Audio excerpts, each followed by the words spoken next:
Hi, Four-Man Planners. It's Cindy Lou, and I just finished up an interview on the subject of polyamory, and it really made me think about polyamory and the four-man plan and how those two things might work together. I'm certainly no expert on polyamory. I did the four-man plan and became monogamous with one of the guys, Earl, of course. We've been together for a million years now. But the concept of polyamory, as I understand it, is that you have an open understanding with multiple partners, that you are exploring emotional and intimate relationships with more than one person. And certainly the four-man plan opens the door to all of those discussions and for a woman's exploration to see if polyamory might be right for her. Everything that you would need to practice in having a great relationship with multiple people is within the four-man plan, and whether or not you choose to sustain it or go with one person in monogamy, at least you've taken the time to make that choice for yourself.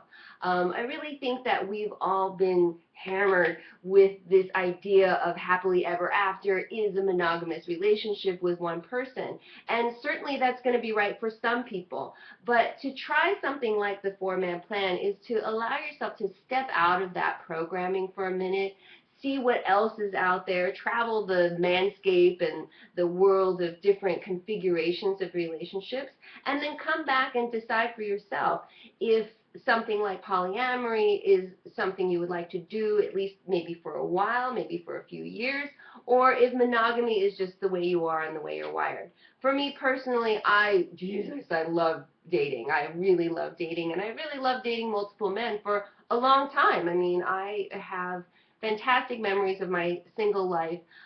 There were dramas for sure, but there were also great experiences of hanging out with multiple men and having them all know about it and be okay with it. So once I did decide that Earl was somebody I wanted to be monogamous with, I didn't then assume then we would get married. I didn't assume that we would have children. I took every step of the way as examining what is my familial programming, what is my cultural programming, and let me explore outside of that so I can see what part of it is really me and what I'm just buying the party line on. So in the end, you know, after 6.5 years, Earl and I did decide to get married, and we dig it. I think it's really cool. And we do it in as a fun, open way as possible. We did not actually include forever in our vows. I just don't think that that's something that you can promise somebody.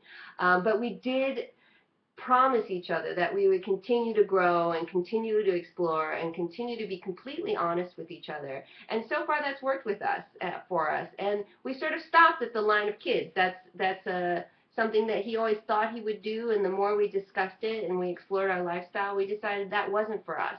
So think about what you've been programmed to believe will lead to your happiness, and then if you're not happy with that, or your pursuit of that isn't making you happy, then find ways of having a love life, whether you're single, whether you're polyamorous, whether you're monogamous, that makes you feel satisfied and loved. And that's got to start, number one. We're all in polyamorous relationships because first of all, we have to love ourselves, and anyone else we bring into that circle becomes an additional person to love and to love on us.